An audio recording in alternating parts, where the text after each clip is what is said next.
Bueno, quiero empezar a presentaros a WAS, aunque bueno, muchos lo conocéis. WAS es una asociación sin ánimo de lucro. Las siglas son Women Action Sustainability. El propósito de la asociación es que la sostenibilidad forme parte de la alta dirección, contando además con personas que tienen el conocimiento y la experiencia adecuado para hablar, para gestionar estos temas desde estas posiciones. Nuestra labor en los años que estamos constituidas pues, se centra en crear conocimiento en torno a los temas ESG. Se centra también en impulsar a nuestros miembros en el desarrollo de skills y de formación, y también en potenciar, digamos, pues su visibilidad, el networking y bueno, todo ese tipo de capacidades que también nos ayudan en nuestra carrera profesional. Y el año pasado, como uno de los temas clave que hemos pensado para nuestras socias, está la formación, ya no solamente en sostenibilidad, sino en estrategia de sostenibilidad y otras capacidades, otros conocimientos que facilitan y ayudan en el acceso a los consejos de administración. Pensamos en cómo desarrollar este curso, hicimos un grupo de trabajo con personas dentro de la asociación y contamos con AFI. David Cano es miembro de nuestro consejo, director general de AFI, es miembro de nuestro consejo asesor.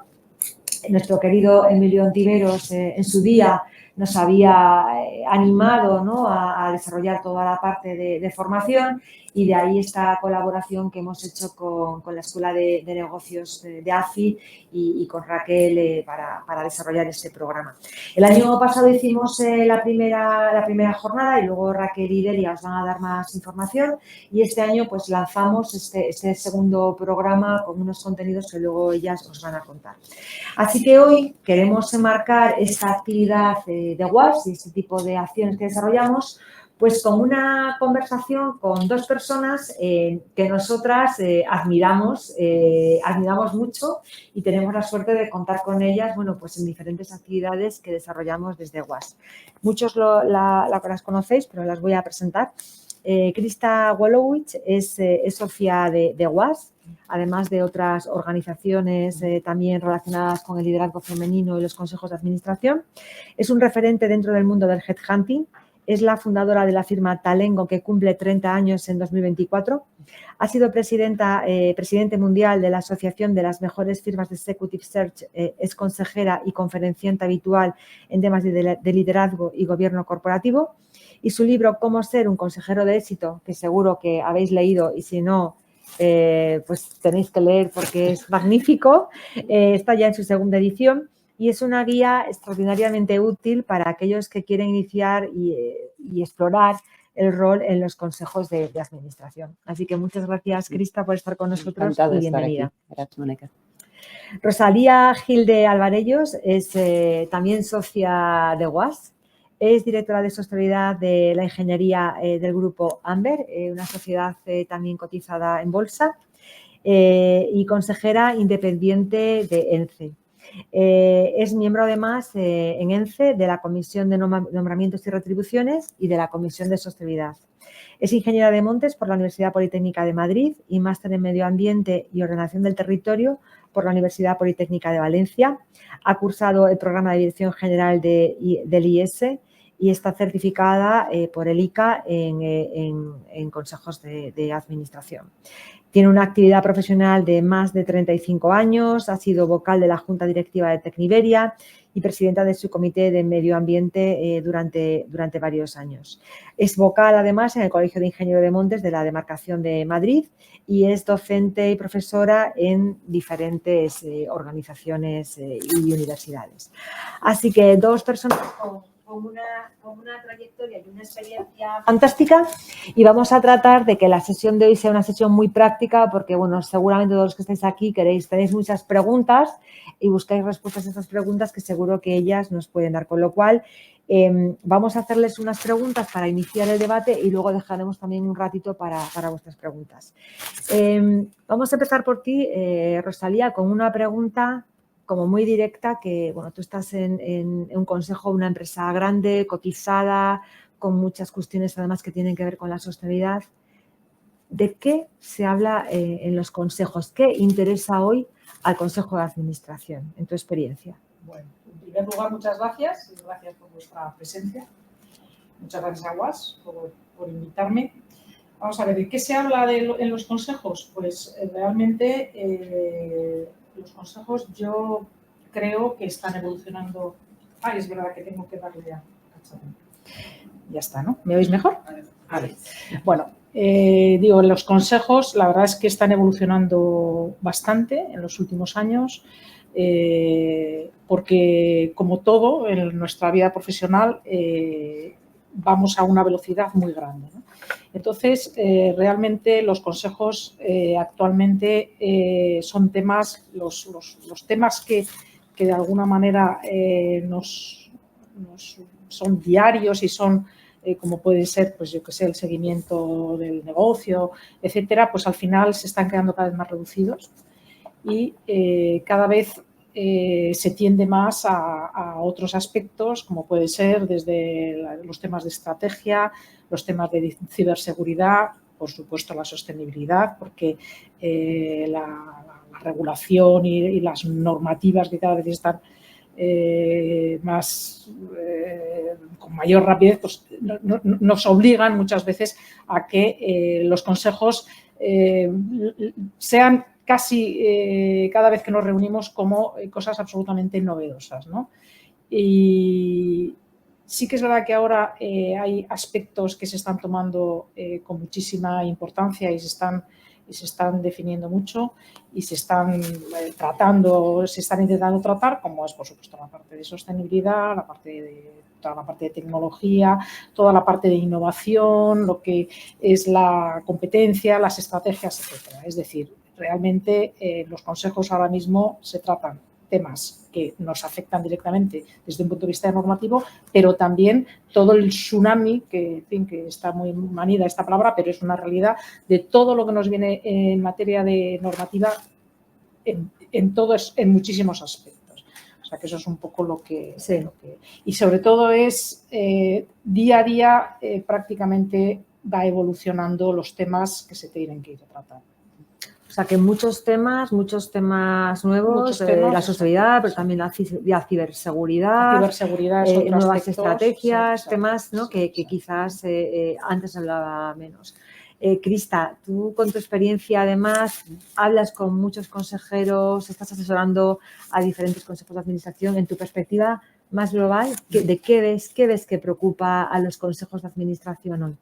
Yo añadiría a lo que acabas de comentar un aspecto que lo escucho continuamente, que está muy relacionado con sostenibilidad, pero es la sucesión.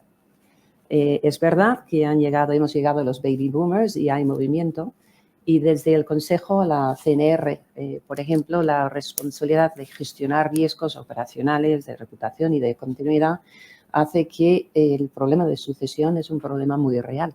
Entonces, yo diría, empresa familiar es quien suele tener esto más pensado, más planificado, más trabajado, pero nos encontramos grandes grupos cotizados, nos encontramos compañías privadas que no han pensado en las personas clave, porque hay dos tipos de sucesión.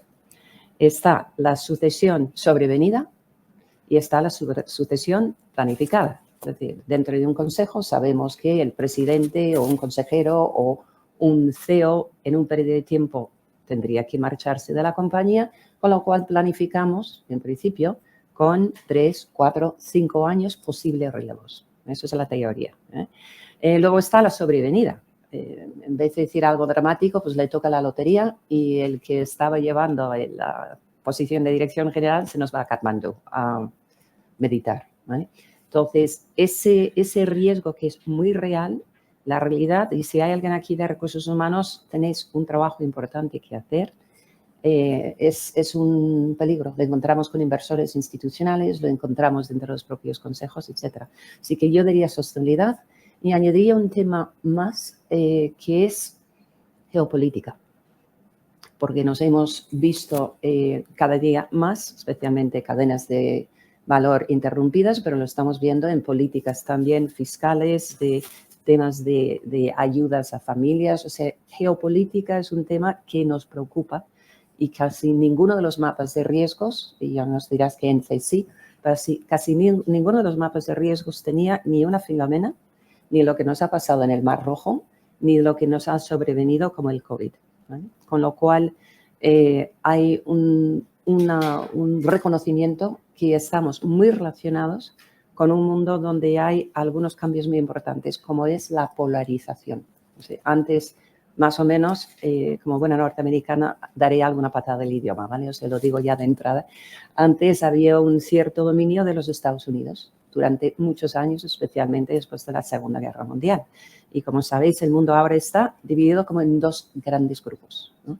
De los 105, creo que son trillones de la economía mundial, más o menos 2/3 está entre China y los aliados de China y los Estados Unidos y los aliados. Y eso es sin contar con Europa, ¿vale? Entonces, eso está impactando políticas, modelos de negocio, suministro, talento, futuro, regulación, etc. Entonces, añadiría lo que has comentado, esas preocupaciones adicionales.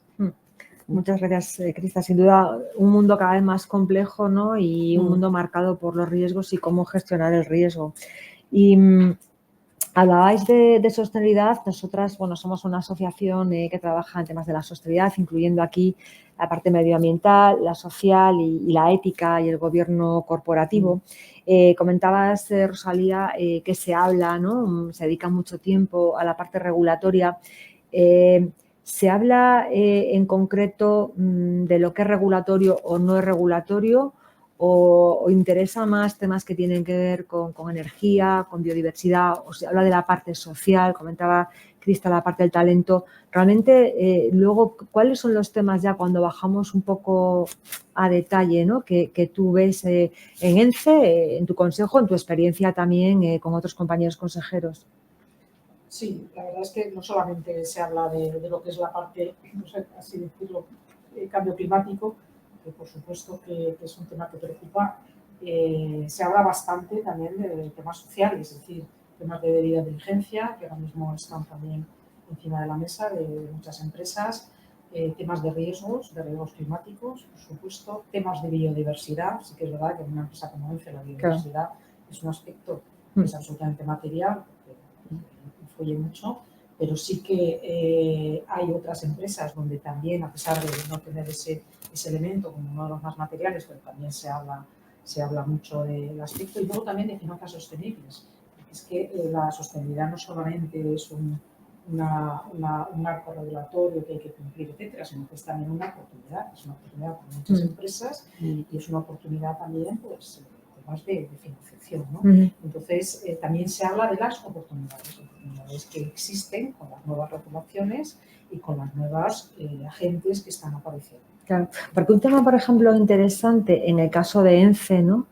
Es este concepto de biodiversidad tratado desde el Consejo, ¿no? Porque quizás, si bien una empresa como ENCE, los árboles, ¿no? o el suelo tiene que ver con la propia operativa del negocio, pero este concepto, ¿no? de biodiversidad, ¿no? Y entonces, tú que eres experta en sostenibilidad y estás en un consejo de una gran empresa, ¿cómo percibes que el resto de consejeros comprenden o no comprenden o tienen sensibilidad para valorar qué es lo relevante de este tipo de conceptos, como cuando hablamos de biodiversidad, que entra ahora, ¿no? También con todas las demandas que tenemos por inversores, de valorar el capital natural, que son temas que también tratamos dentro de nuestro curso?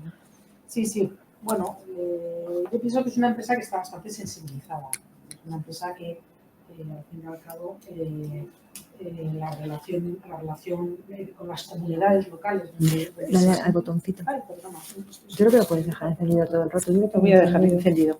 Digo que la relación que tiene con las comunidades locales y también algunos problemas que ha tenido de contestación por parte también de determinada población. Eso hace primero que estén muy preocupados por la opinión pública, tanto por la imagen que puedan dar como también pues porque eso les dificulta también. Entonces, es un aspecto en el cual tienen mucho cuidado de tratarlo con mucha sensibilidad y, desde luego, entendiendo y escuchando a las distintas opiniones. Yo creo que ENCE es una empresa que habla absolutamente con un montón de grupos pues que a lo mejor no están de acuerdo con sus políticas, pero les escucha y aplica muchos de las opiniones que escucha. Hay una cosa de ENCE que no se sabe, que es el mayor propietario forestal de España. O sea, claro, ENCE tiene 70.000 hectáreas de repoblación, sobre todo en la zona de Huelva, de eucalipto, ¿no?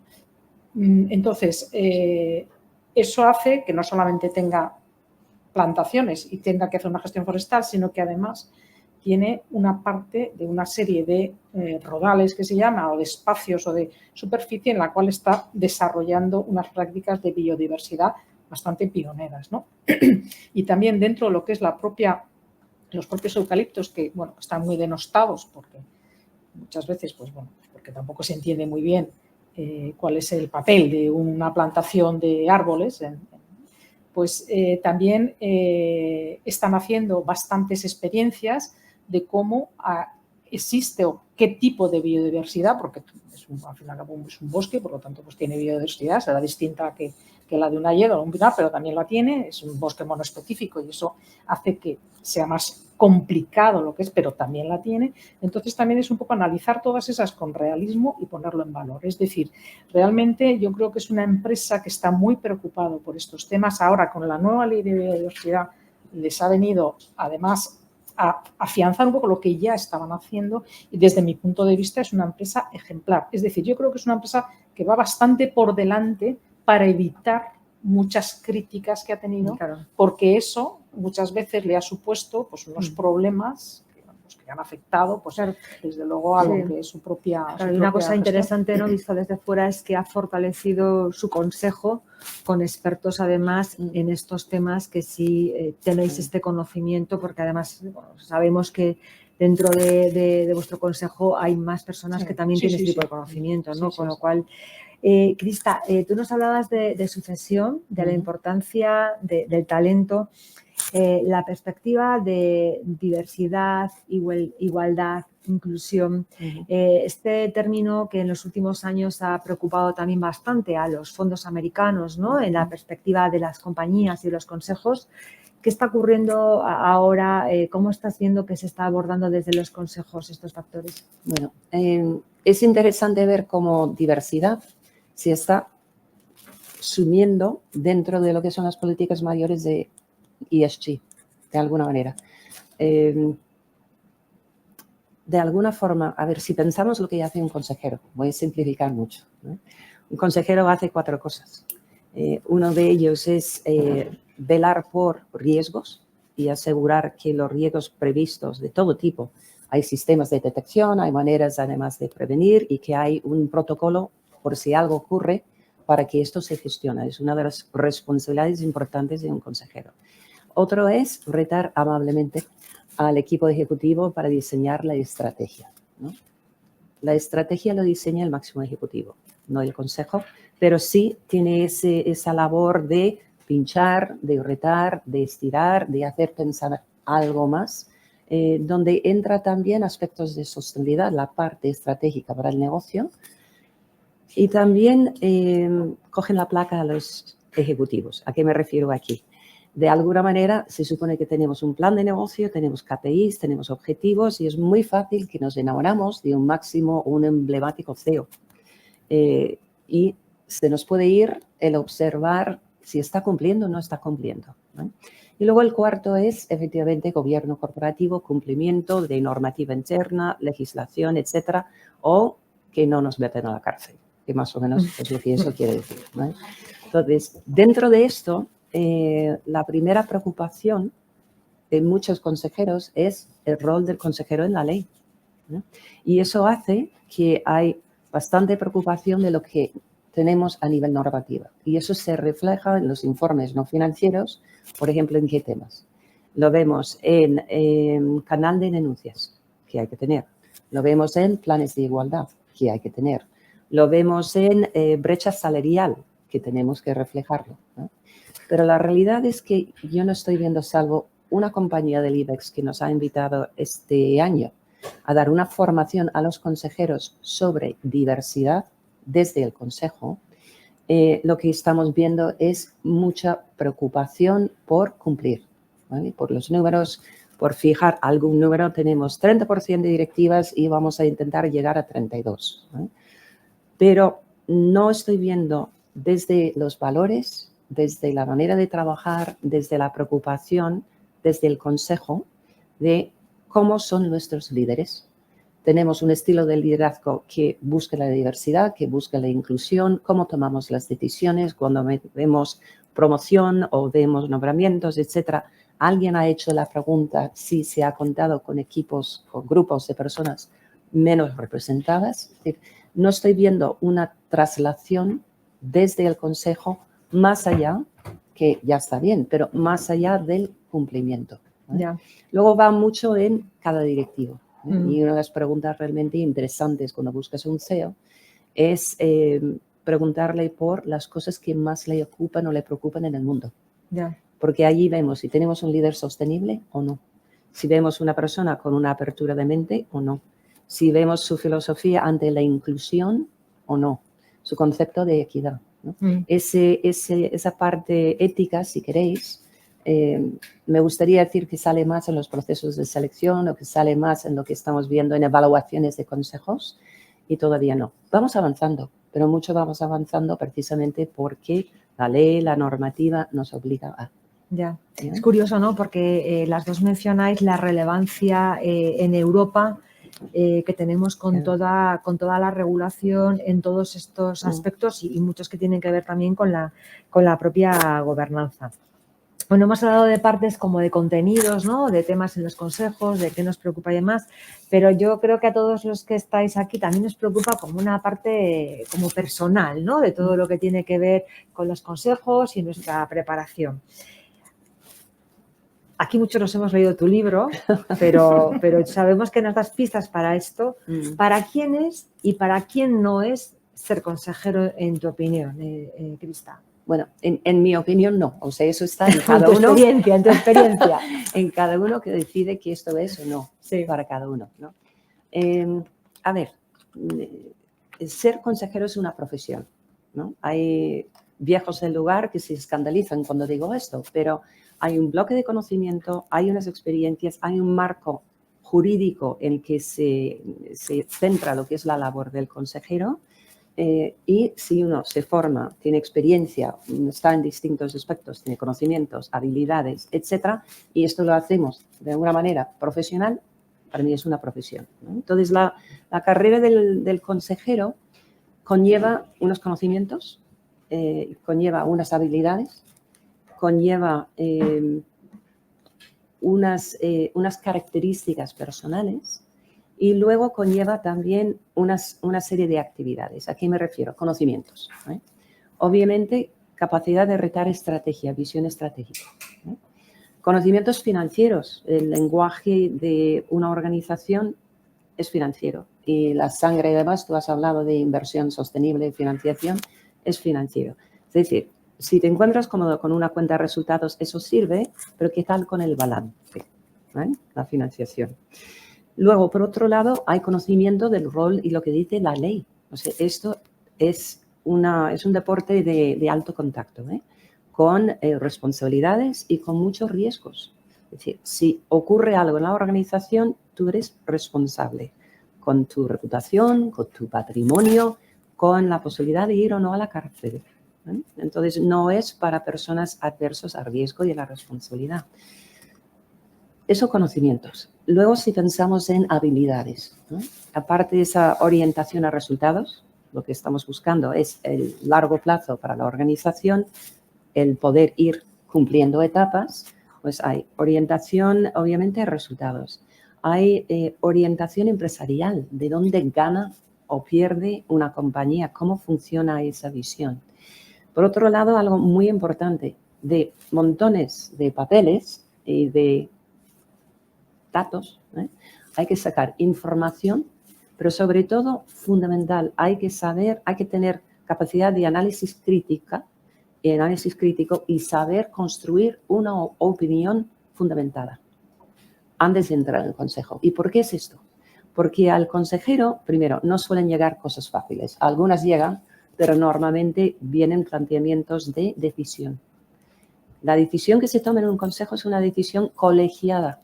No vale decir, oye, yo no estoy de acuerdo, con lo cual no apoyo eso. No, no, no, no. La decisión es, si te gusta o no te gusta, es la decisión y eso va adelante. Con lo cual es muy importante crear tu opinión, tu visión de una situación, razonar el por qué sí y por qué no, ¿eh?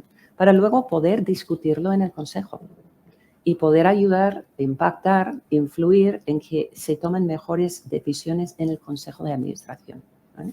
Así que esa capacidad de formular una opinión, que parece que no, es probablemente uno de los aspectos importantes. Luego piensa, ¿qué tal lo llevas con el conflicto? Porque allí hay diferencias de opinión. Y no te digo nada si estás en una empresa familiar, ¿eh? Porque cada rama defiende sus intereses. Si estás en un grupo con mucho grupo dominical, con mucho accionista representado, cada uno tiene sus intereses y hay conflicto. ¿Eres de las personas que huye del conflicto o entras a tomar una posición y cuál es? Porque hay que saber gestionar el conflicto. Esto es un equipo de alto rendimiento o bajo rendimiento, ¿eh? Pero es un equipo. Así que otro aspecto es, tenemos opinión, tenemos capacidad intelectual, tenemos capacidad de resolver dinámicas de equipos para llegar a conclusión y también impacto e influencia. Estás allí precisamente para ayudar a que ese grupo tome mejores decisiones, piensa mejor, tenga una visión más amplia.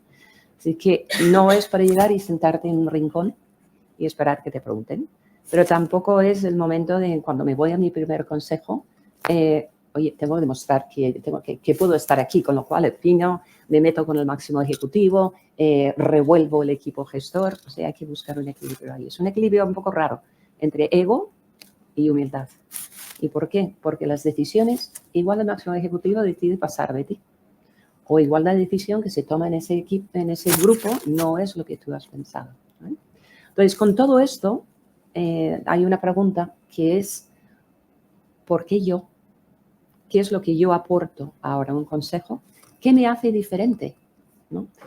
Dentro de acordarnos de lo que es la descripción del consejero, ¿eh? O sea, no es suficiente y quiero muchísimo los expertos de sostenibilidad, pero eso es en adición a.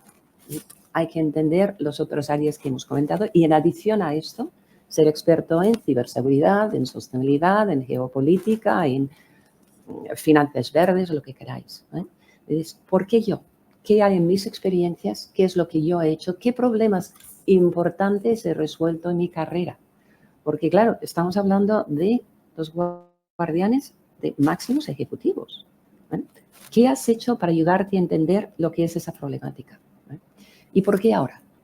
¿En qué momento estoy personalmente? ¿Estoy en una carrera ejecutiva? ¿Estoy saliendo de una carrera ejecutiva? ¿Tengo tiempo? ¿Tengo la posibilidad de estudiar? ¿Estoy dispuesta a dedicarme a un proceso de aprendizaje continuado? No hay horas en el día en tu primer consejo para saber de qué funciona todo esto y para seguir aprendiendo, porque no tienes a nadie haciendo clipping, no tienes a nadie con un programa de formación que te manda el Singularity You, no tienes un colectivo de amigos al lado contándote cómo son las cosas y es además una profesión muy solitaria. Pensadlo. Os vais una vez al mes a una reunión, igual 2 si estás en comisiones o 3, pero luego te regresas a tu despacho. Entonces, de ahí esa capacidad de networking que hemos comentado antes también es importante. ¿Por qué tú? ¿Por qué ahora? ¿Qué me va a aportar a las cosas que a mí me aportan en estos momentos? ¿Qué voy a aprender? ¿Y qué son las cosas que me preocupan en el mundo? ¿Qué es mi propósito? Que yo puedo impulsar aquí, porque en su mejor condición el consejero ayuda a cambiar el mundo, ¿eh? Pues que sea en un sitio que a ti te importa. Entonces, si esto es para ti o no es para ti, no lo sé, pero no son las mismas claves de un excelente ejecutivo. Pues yo creo que nos has dado muchas preguntas, buenas preguntas para hacernos, ¿no? Rosalía, ¿cómo fue el acceso a tu primer consejo? O sea, ¿cómo te preparaste? Porque hemos hablado, comentaba Krista, ser experto en un área, conocer más temas. tú te llega, te llaman por teléfono, bueno, no sé cómo sería, ¿no? Pero no sé cuánto, Pues algo así. vaya reuniones, ¿no? No, bueno, Y cómo te preparas a ver, de toda esta cantidad de cosas que nos ha dicho Crista, tantas preguntas, pues tú todas esas ya las has pasado, ya te las has yo hecho. ya no sé qué decir más. O sea, yo creo que Crista nos ha dado una visión, vamos, bastante completa. Hay una cosa que la has dicho también, pero que yo insistiría, es la independencia. Es muy importante la independencia, el ser capaz de realmente pensar por ti mismo y no dejarte influenciar, que a veces es difícil, porque siempre, en fin, tenemos tendencias y querencias, ¿no? Bueno, entonces, realmente yo llevaba una trayectoria profesional pues ya muy dilatada y bueno, y a mí en un momento determinado de mi vida profesional, bueno, pues en mi vida ejecutiva ya veía que iba acabando y que ya quería otra cosa, ¿no? Yo siempre me he encontrado con bastante fuerza y bastante interés en consejos, porque aunque no pertenecía yo al consejo de la empresa donde estaba, sí que yo estuve directora de operaciones una temporada en la empresa y entonces pues asistía a los consejos y me parecía algo muy interesante, ¿no? Me ha encantado siempre la estrategia. Yo he sido siempre una persona que creo que en mi trabajo profesional que he hecho siempre he pensado en el futuro, siempre he pensado hacer, o sea, yo siempre lo decía, en el momento en que ya tengo un trabajo ya se me olvida, ya voy a por el siguiente. Siempre he tenido esa mente, ¿no? de ir para adelante, de continuidad, de a ver por dónde va el mercado, me ha interesado mucho la competencia. Bueno, tengo esa forma un poco de ser, ¿no? Y luego, bueno, me preparé un poco a nivel muy básico, pero bueno, sí que tuve una cierta preparación y sí que vi también una oportunidad, vamos a no negarlo, es decir, en este momento pues, las mujeres en consejos estaban buscando, yo también tenía un perfil de sostenibilidad muy enfocado hacia el medio ambiente, ¿verdad? Que me ponían pues, en una posición también, pues, a lo mejor mejor que a otras personas que tan capaces o más como yo, pero que no tenían esas características y luego pues la vida da muchas vueltas y a veces pues en el camino te encuentras circunstancias y te encuentras en el momento adecuado y yo creo que también hay que tener un poco de suerte, la suerte se busca pero también hay que te tiene que venir y yo creo que nada más, o sea, yo no creo que sea una persona muy distinta a muchísima gente que hay ahora mismo que podría estar en un consejo de administración, eso estoy segura, o sea, yo creo que no son los consejeros, no somos unas personas totalmente especiales, somos unas personas bastante normales, que bueno, que sí que es verdad que cuando ya tienes la tarea de ser consejero, sí que empiezas a ver las cosas de otra manera y sí que, como bien dice Crista, pues empiezas a analizar las cosas y empiezas a aprender. Es decir, yo creo que se aprende una vez que estás metido ya en un consejo. Antes, pues te lo imaginas, pero no sabes lo que es. Y ahí es donde, bueno, pues si eres capaz de aprender y eres capaz de que tu labor sea interesante, pues fenomenal. Y si no, también hay que pensar en otra cosa, no hay que tener miedo a abandonar. O sea, si en un momento determinado, oye, pues ves que por lo que sea, pues no, tu papel o de esto no es el necesario, pues también hay que tener honestidad y de decir, bueno, yo hasta aquí he llegado y bueno, y esto he aportado y ya está. O sea, no es una carrera ejecutiva, es muy distinto, en mi opinión. Es como una especie pues incluso de premio casi que muchas personas tenemos cuando ya tenemos una experiencia ejecutiva importante y bueno, pues surgen esto por la razón que sea y si puedes aportar, fenomenal. Y si no, lo mejor de verdad es retirarse y ya está, y no pasa nada. Es mi punto de vista. Un poco relacionado con lo que comentabas de la independencia, ¿no? También con tener esa capacidad de verdad de ser independiente. Sí, sí. En lo que comentaba Crista, ¿no? De la parte de, por ejemplo, conocer no solamente la cuenta de pérdidas y ganancias, el balance, saber las cuentas, información de carácter jurídico, ese tipo de cosas, quizás tú a lo mejor también tenías ese bagaje por otros puestos que habías desarrollado, ¿no? Para personas que sí que tienen a lo mejor una parte más importante de sostenibilidad, sí que habría una parte importante de prepararse en esas áreas. Sí, sí, ¿O cómo lo ves? No, por supuesto. O sea, hay aspectos que tienes que conocer. Igual no dominar ni ser un especialista, pero por supuesto toda la parte financiera tienes que tener una base importante, también de la parte jurídica. a mí me importa, o sea, la parte financiera es muy importante porque hay mucho tiempo en el Consejo que se tratan esos temas. Y luego también lo que decía Crista, es decir, la responsabilidad que tiene un consejero es muy grande y no te puedes equivocar en estos aspectos, porque al final puedes tener, por supuesto, un problema de compliance o de otro aspecto, pero normalmente las empresas, los problemas que tienen son financieros. Es decir, cuando una empresa tiene un problema y ese problema puede ser achacable a un consejo de administración, normalmente es por temas financieros, es decir, porque la empresa no lo ha hecho bien o no le ha salido bien y entonces tienes mucha responsabilidad. Entonces, a mí me parece que tienes que tener una base, desde luego, financiera importante. Hay que formarse en esa parte.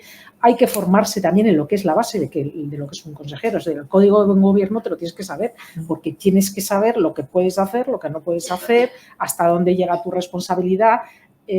A veces pasar de ejecutivo a consejero es un poco difícil, cambiar el chip, y hay que saber cambiar el chip y hay que saber decir, bueno, yo no estoy, aunque tú tengas a los directivos de esa empresa dentro de los propios consejos, pues muchas veces asisten en parte del consejo, pero tienes que dar cuenta que tú no eres la persona que les tiene que estar diciendo cómo hacerlo. Tú tienes que simplemente pues, saber si lo que están haciendo es lo correcto, si es suficiente. Retarlos, es muy importante el reto, el de alguna manera siempre que no se conformen con lo que están haciendo, sino ir más allá. Y todo eso es un poco lo que al final tienes que conseguir en un consejo. Y luego también cada persona tiene nuestro estilo, ¿no? Pues hay gente pues, que es más, no sé, pues que es más habladora o que tiene más, no sé. Luego cada uno tiene su, pero los consejos lo mejor es que sea equilibrado, que haya un poco de todo. O sea, el que habla mucho, el que habla menos, pero lo que habla es importante, no sé.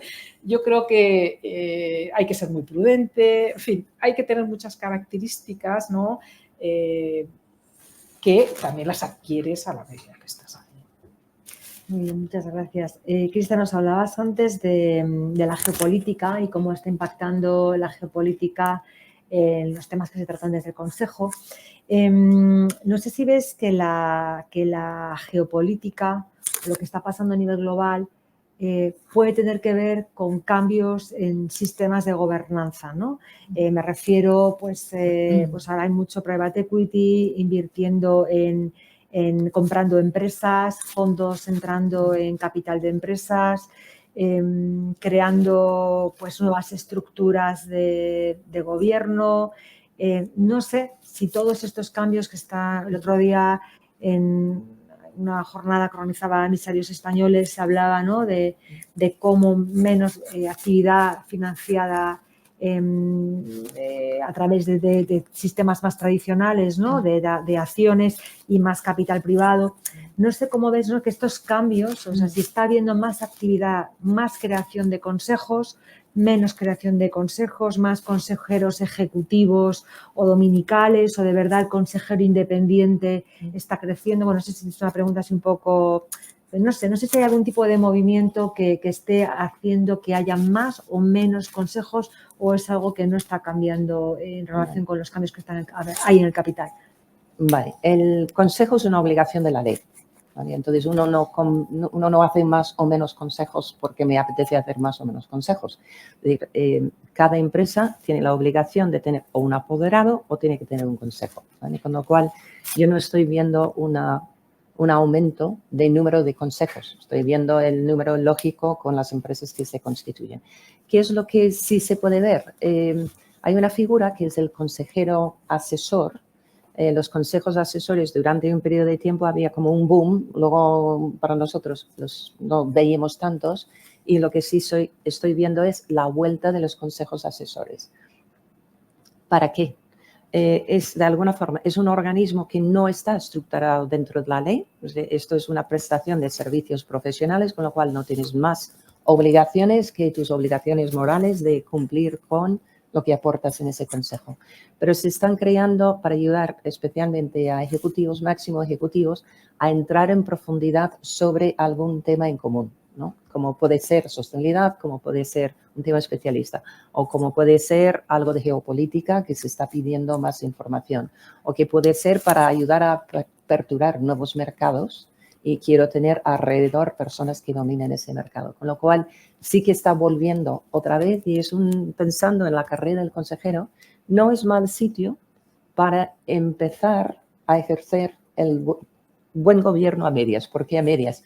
Porque no estás obligado a nada, pero sí en lo que es la posición no de ejecutivo, sí de asesor, sí de retar, sí de tomar otra postura, ¿vale?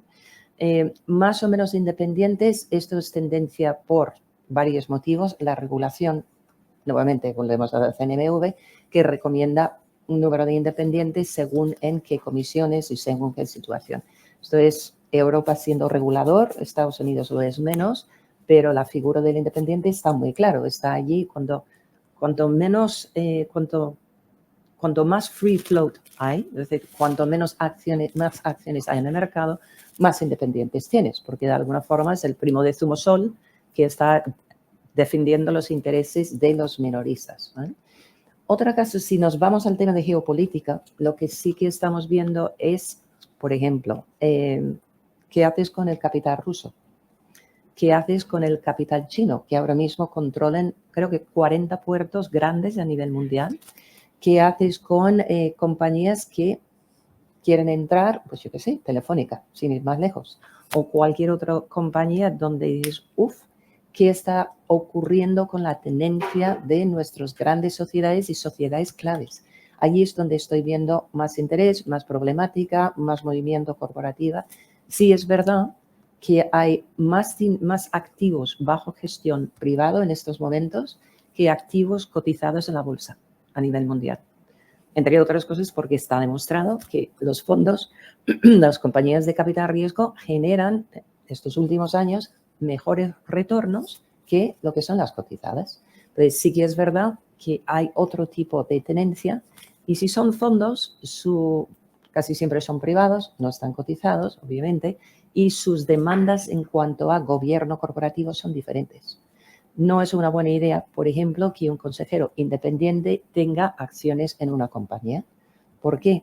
Porque una decisión a corto que te puede afectar a tu acción igual te condiciona una toma de decisiones sobre inversiones a largo plazo.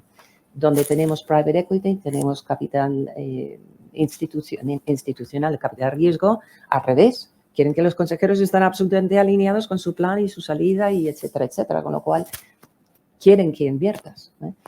El estilo de gobierno es distinto. Entonces, tenemos movimientos de fondos soberanos, compañías nuestros vendidos a, yo qué sé, Talgo, a Hungría. ¿Estamos de acuerdo o no estamos de acuerdo? ¿Qué hacemos con esto?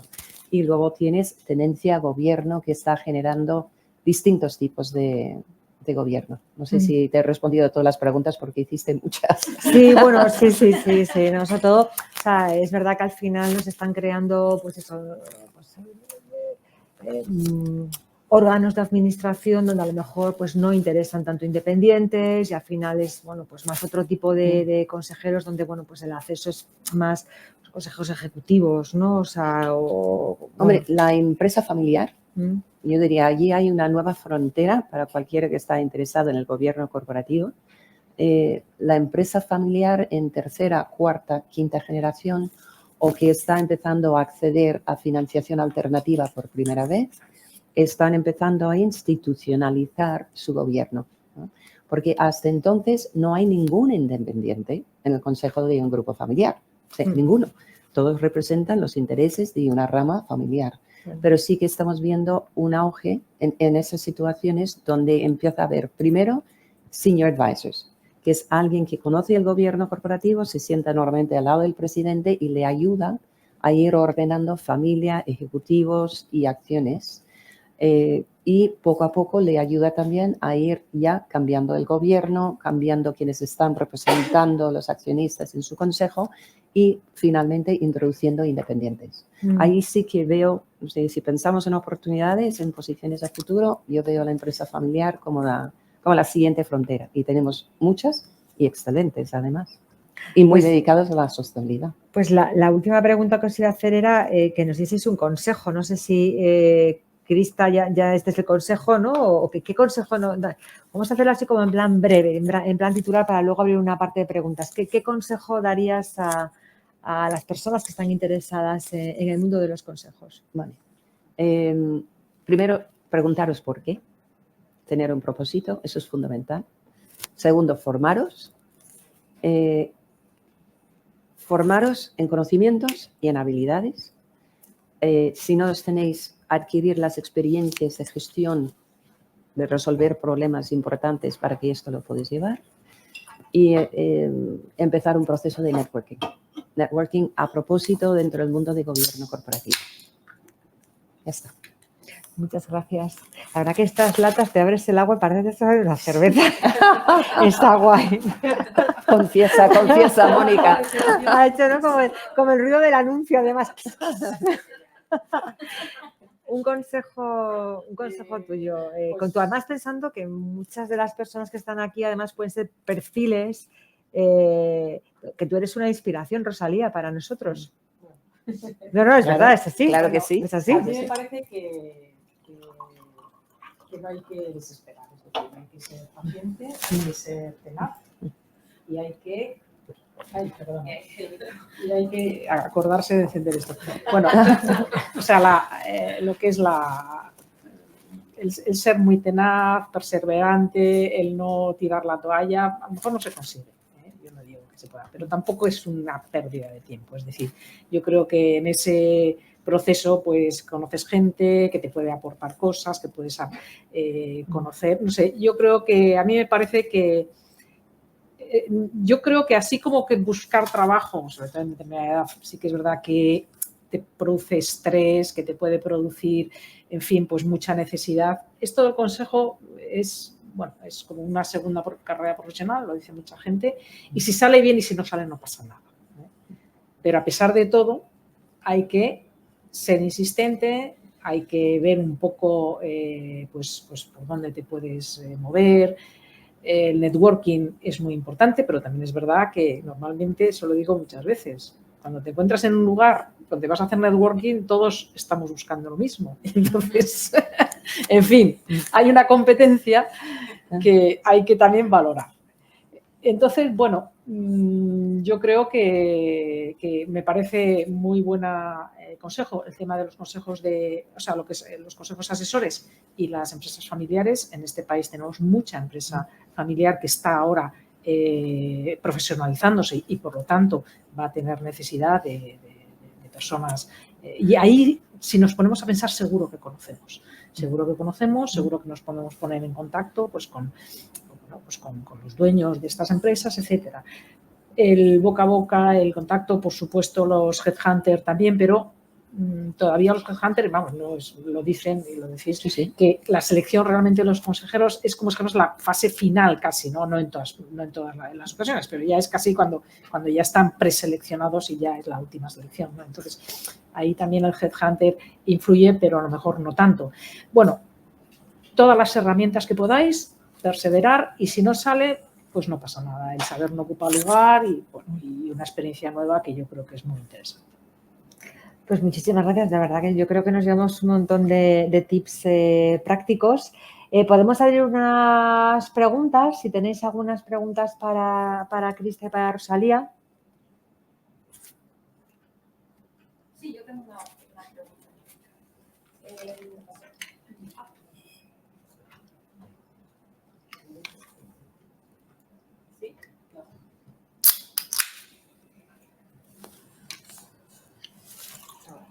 Se puso verde ya, sí. Has hablado de conocimientos generales para poder formar parte de un consejo, que pasan por las finanzas, la parte legal, cumplimiento, etcétera. Pero cuando uno va buscando formar parte de un consejo, tienes que buscar o ofrecer más tu conocimiento donde tú tienes más tu área de expertise, por ejemplo, finanzas sostenibles, operaciones, biodiversidad en tu caso o naturaleza. ¿En cualquier sector o conviene tener experiencia también en el sector concreto? Es decir, ¿vas desde tu rama de experiencia o vas desde el conocimiento del sector? Yo creo que eso es importante. Hombre, a mí me parece, yo si te soy sincera, yo no aceptaría cualquier consejo. O sea, yo hay áreas que no ¿no? Porque no tengo capacidad ni conocimiento. O sea, puede haber personas, o sea, hay aspectos que sí que es verdad que pueden ser muy comunes, ¿no? La parte financiera, si eres un súper especialista o yo qué sé, o en temas de auditoría, etcétera, etcétera, a lo mejor puedes estar en varios consejos, aunque no es lo mismo a la banca que Pharma, no tiene nada que ver.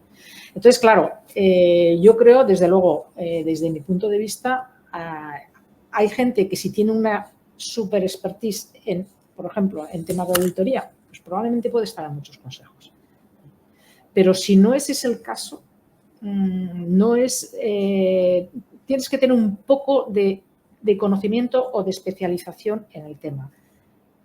Yo no aceptaría un consejo de banca porque yo no soy capaz, o sea, no me Ni tú ni muchísima gente. Por eso digo, pero bueno, que hay gente que a lo mejor no lo reconocería, yo lo reconozco claramente. Cualquier sector industrial, pues sí, a mí la industria no me resulta difícil, aunque sea una industria en la que no haya trabajado nunca, pero sé lo que es una industria, lo que son operaciones, es decir, lo que es una gestión industrial.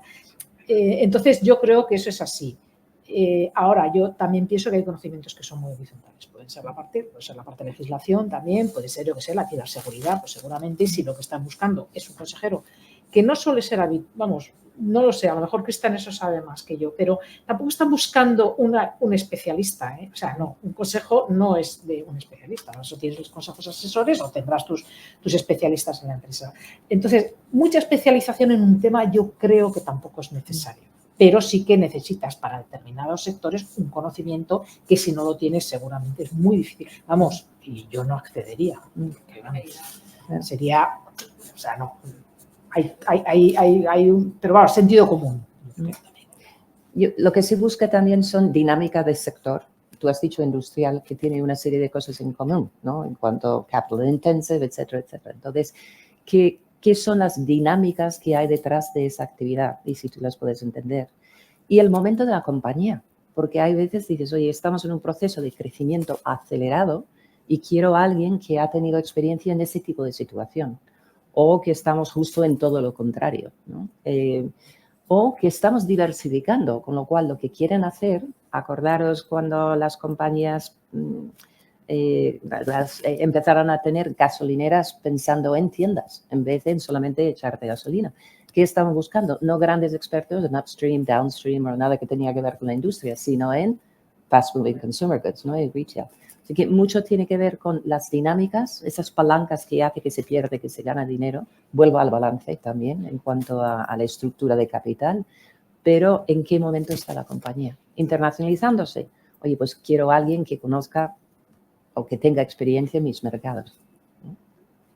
Pero no creo en el súper especialista tampoco, porque hay, entre otras cosas, si eres tan especialista, solamente vas a poder estar en un consejo, porque estarías conflictada para estar en otras, ¿no?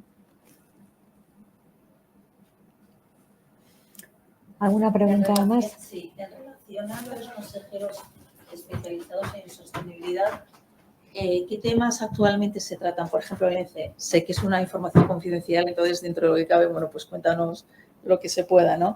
Me refiero, están más centrados, por ejemplo, a nivel normativo, porque ya desde el 25 de enero entró en vigor una nueva normativa y entonces, bueno, pues las empresas de más de 250 empleados están obligados a cumplimentarla. ¿Es más en alinear la estrategia a nivel interno? Cuéntanos un poco en ese sentido. Bueno, ENCE sí que es una empresa que efectivamente el tema de la sostenibilidad le da mucha importancia porque es una empresa que trabaja trabaja en el territorio y eso también afecta mucho, ¿no? Entonces, hombre, desde luego la normativa es fundamental. La normativa, el cumplimiento es algo que le dan mucha importancia.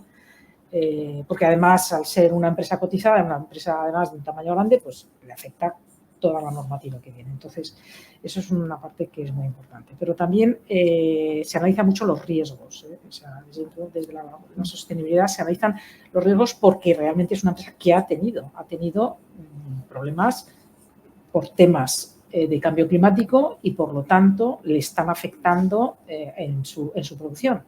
Por lo tanto, es un asunto que lo tiene ahora mismo muy en vena, muy metido. Todo lo que tuvo hace 2 años, hace 2 años tuvo un problema de agua, se quedó sin agua, cosa que no había pasado desde la fundación de la empresa, es más de 60 años, y de repente se quedó sin agua, una cosa que era impensable, ¿no?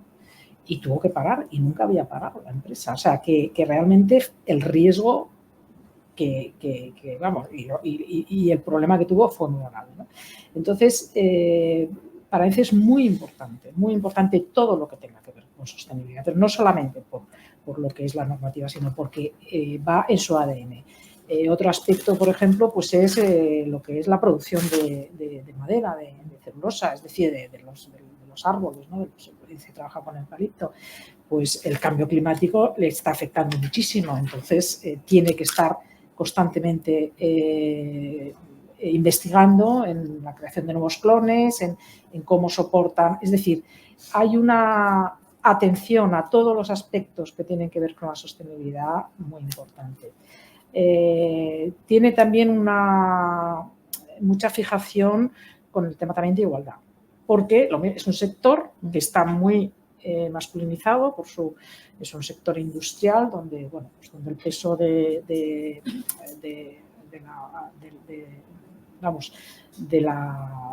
las mujeres es muy pequeño, y entonces está realmente haciendo un esfuerzo por conseguir promocionar, y lo está haciendo, y además con bastante éxito, porque ya tiene en algunas de sus fábricas directoras que hace 4 años hubiera sido impensable, porque además dicen, no, es que no hay, bueno, si los buscas, o sea, es decir, hay una serie de cuestiones que realmente las está haciendo de una manera bastante ejemplar. Hombre, es una empresa que si empiezas a ver los índices estos, yo qué sé, pues de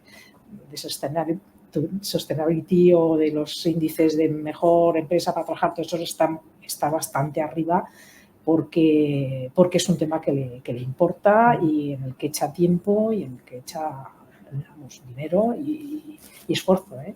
O sea que, pero es un poco todas, o sea, a mí me parece dentro de las empresas españolas, de las empresas que desde luego no hacen ningún tipo de greenwashing, en absoluto, tampoco lo necesita, que se aprovecha también de la sostenibilidad, porque ellos a la vez también son sumideros de carbono, con lo cual también ellos pueden.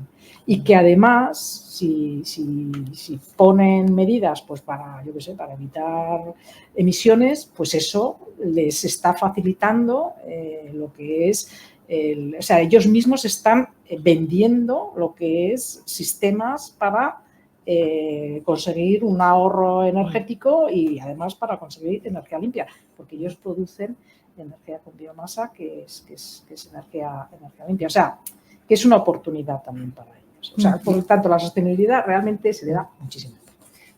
ENCE es muy especial en eso. Empezó ayer. Hay una nueva directora de sostenibilidad en Celnex, ¿vale? Que hicimos la búsqueda y se incorporó ayer. ¿De dónde venía pulsado esa contratación?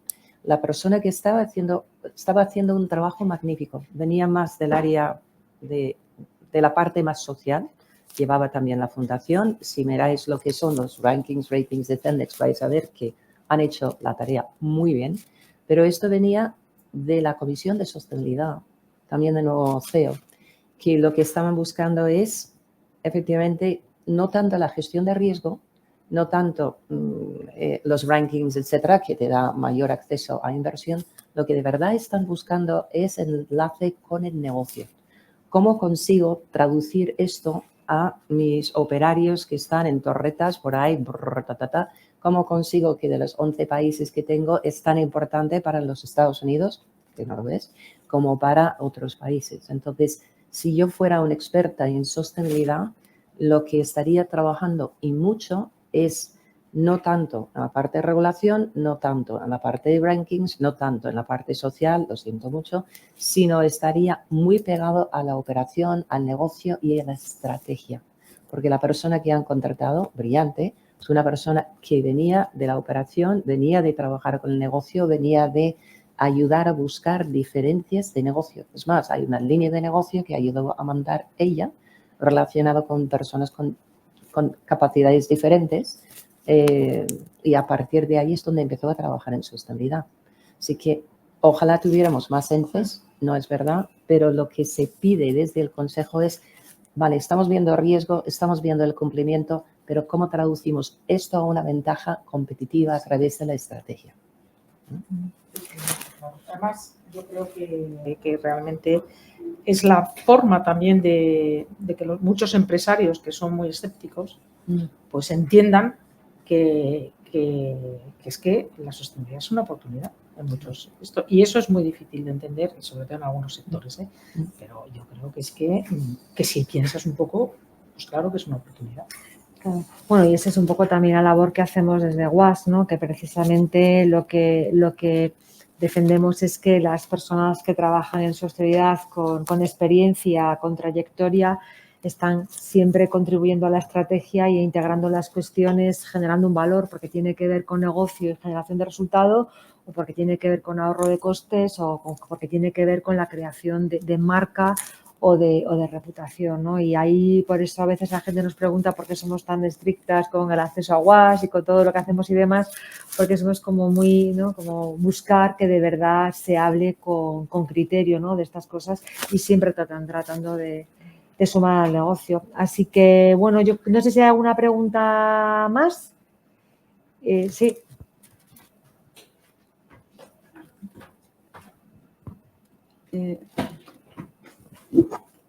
Cuando hablaron de las preocupaciones del Consejo actuales, ninguna de las dos mencionó nada sobre inteligencia artificial. Y, no sé, en mi mundo yo oigo mucho sobre la digitalización del propio rol del consejero. No sé qué están percibiendo ustedes. ¿Cómo creen que esto está de maduro en las conversaciones? ¿Qué impacto creen que ya tuvo, tiene o tendrá el tema? Yo. Es que hemos estado hablando antes. Es que hemos estado hablando justo de esto. Justo. A ver, primero hay un proceso de digitalización del funcionamiento del Consejo. Todavía hay consejos que no han llegado a tener un paper trail, ¿no? De lo que hacen. Hay esa parte, ¿no? Entonces, muy anterior a inteligencia artificial. Conozco a varios consejeros que se están formando ahora mismo. Y es más, uno podría argumentar que si no estás actualizado en cuanto a qué significa inteligencia artificial, de dónde viene, dónde va, cuáles son los riesgos, y están mirándolo más desde los riesgos que desde otro aspecto, pues realmente no deberías estar en un consejo, ¿no? Te falta cierta relevancia, ¿no? Precisamente dices, ¿qué tiene que hacer un consejero? Analizar datos, analizar información y tomar decisiones, ¿eh? Inteligencia artificial está aprendiendo muchísimo, la generativa está aprendiendo mucho, pero todavía situaciones creativas, situaciones que no ha existido, situaciones donde no hay referentes, no nos ayuda, de momento, ¿eh? La importancia de ella en cuanto a inteligencia artificial, como estábamos comentando antes, es capaz de inventar cosas, ¿eh? O sea, inteligencia artificial te inventa cosas. La importancia es no tomar esas respuestas sobre algo que tú no dominas. Sobre una materia que controlas y dices, vale, simplifícame esto, modelízame esto, ponme esto en una metáfora, ayúdame a hacer un párrafo donde aquí tengo los libros, ¿vale? Pero debería ser, lo importante es seguir siendo una persona que controla la materia. Entonces, desde los consejos, que primero saber cómo nos ha venido la información, cuáles son las fuentes de la información, por eso se hace un tracking importante, preguntar sobre el uso dentro de la compañía. Hay una preocupación sobre protección de datos. ¿Qué política tenéis dentro de la compañía del uso de inteligencia artificial? Porque ahí muchos están incumpliendo leyes, etcétera.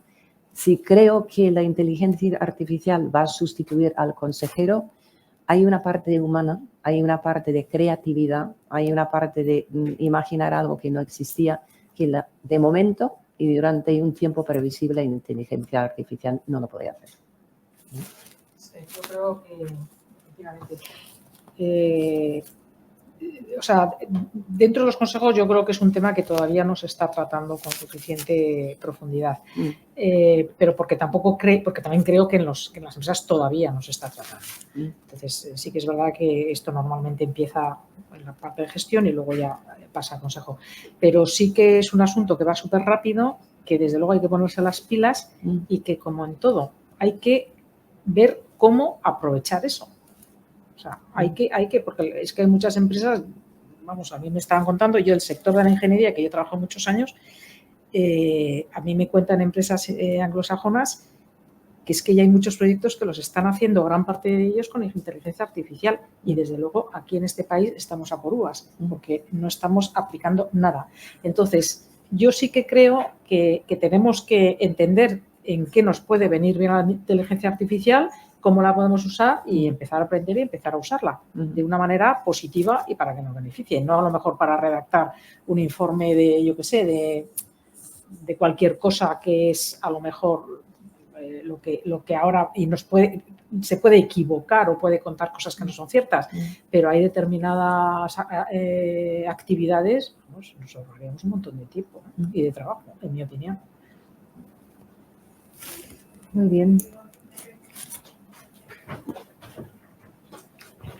Buenas. A ver, yo no sé si se oye, pero ¿Qué continuando con el tema de la IA.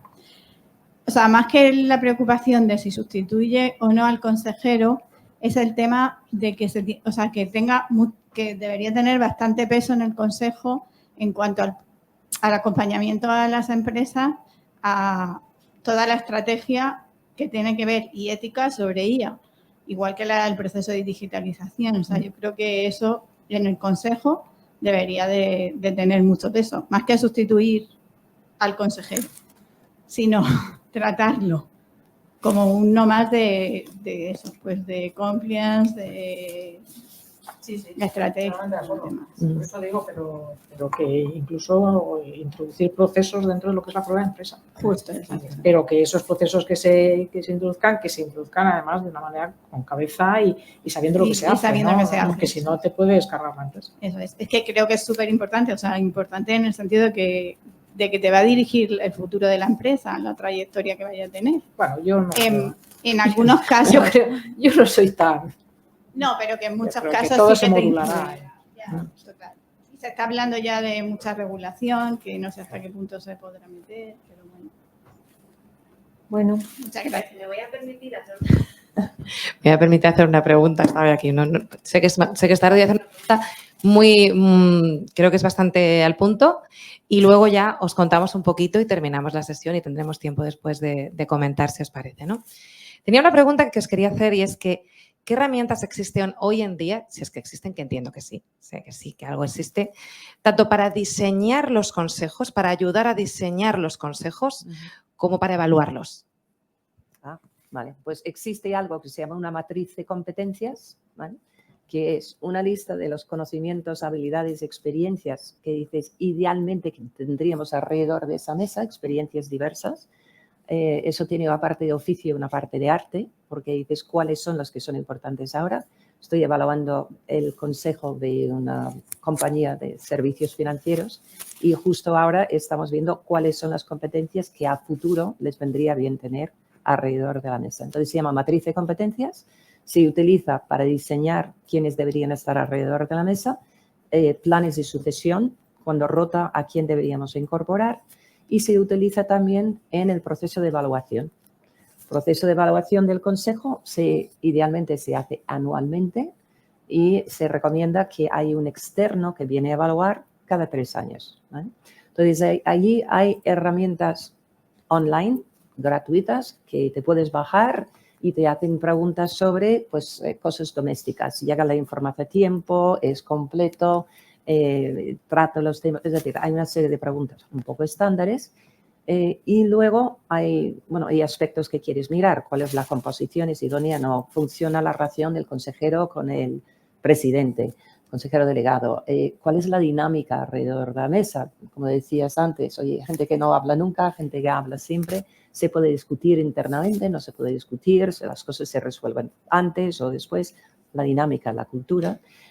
También se miran los procesos y los procedimientos. Esto existe, por ejemplo, existe una descripción de función para el consejero. ¿Existe o no? Para que yo sé cómo funciona esto, ¿vale? Y la alineación estratégica. Entonces, hay cosas muy sencillas que los consejos hacen ellos mismos. El secretario del consejo es el que normalmente tiene esa labor junto con la CNR, ¿no?, para llevarlo a cabo. Y luego hay algunas compañías especializadas que hacemos eso. Muy bien, pues muchas gracias. Bueno, pues muchas gracias a Rosalía y a Krista Nos vamos, ¿no? por todo. Y doy paso a Delia y a Raquel. Vamos, que vamos a ser rápidas porque ya nos hemos pasado de... Perdón. Ya nos hemos pasado de tiempo, pero hombre, vamos a hablaros ahora un poquito del curso. Eso es. A colación de lo que han dicho de la importancia de estar formado en el aspecto financiero. Eso es. Es algo que resaltamos en la formación y también por lo que inicialmente la hicimos. Eso es. Bueno, muy rápidamente yo os voy a contar un par de datos que creo que son importantes. Adelante. Están recién revisados. La primera edición del curso, que tuvo lugar en octubre del año pasado. Hubo 18 alumnas y tuvo un índice de satisfacción del 4,8 sobre 5. Creo que esos son dos datos importantes. Correcto. Y para comenzar con la siguiente edición, que tendrá lugar del 2 de octubre al 12 de noviembre de 2024, comentaros que efectivamente hemos evaluado en base también a una serie de encuestas que se realizaron a las alumnas. En la primera edición. Se han ampliado algunas de las áreas, concretamente además la de finanzas se amplió un poquito también. La de finanzas es una, buen gobierno otra. Exactamente. Y por ser rápidos, consta de 4 bloques, ¿vale? El curso. El primer bloque es finanzas para no financieros y consta de 12 horas. Con la unidad de análisis contable y financiero de empresas, métodos de valoración de empresas, estructura de capital y fuentes de financiación. Creo que son temas de los que se han hablado durante la dinámica de hoy. El bloque 2, que es buen gobierno, es de 15 horas. Una primera parte que es corporate, una segunda parte que es compliance. El bloque 3, que es específico de ESG, tiene 17 horas y consta de las siguientes áreas: conceptos clave, evolución y tendencias, descarbonización, un deep dive en descarbonización, perdón. Vaya por Dios. Ahí. Biodiversidad, una de las áreas también que tienen muchísima importancia dentro del curso, impacto social, por supuesto. Y en el bloque 4, excelentemente impartido por Krista, es habilidades esenciales para ser un líder del siglo XXI, de 6 horas. Así que estos son los 4 bloques y ahora nos contará Raquel un poco más la parte de cómo se desarrolla el curso. Sí, pues como comentamos, le hemos dado una vuelta con el análisis y las evaluaciones de la primera edición y pasó de 32 que teníamos inicialmente, que tuvimos que ampliar por la parte financiera porque pues el ponente resultó ser muy bueno. Fantástico, de hecho. Y entonces ha pasado a ser 50 horas, pero sí que se lleva muy bien porque son 2 días a la semana, 2 tardes y es de primeros de octubre a mediados de noviembre, o sea que es bastante fácil de llevar. Y no voy a entreteneros más porque yo creo que hemos dado la información más relevante. Yo creo que lo importante está, si queréis hacer alguna pregunta específica también sobre el curso, pues sin problema lo podéis hacer ahora o incluso después. Yo creo que lo importante es que efectivamente ya se diseñó en un primer momento con mucho cariño, colaborando entre UAS y AFI y con Rosetta, con Talengo y dato importante, que este año está también abierto no solo para socias UAS. Exactamente, dato importante, este año lo abrimos.